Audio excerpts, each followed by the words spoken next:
Today, let's look at the processing machine for drilling modes. Custom drilling modes were generally divided into two types.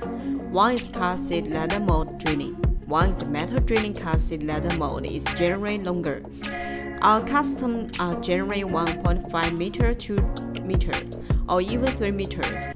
But the process is relatively simple because it only want two templates. Today, we are looking at metal mode drilling hole. High precision requirements because there are three bores. One of the bottom plates need to be heat treated. After heat treat, the product size will be deformed. The position of the original hole will deviate after formation. So, we add the CCD window position system to this device. This is industry camera. The industry camera will scan the deformed template holes. Scan data through CCD vision position system. Numerical control system generation program transformed to CNC. The latter two boards are processed according to the generate program. In this way, the three boards can be completely overlapped. No error.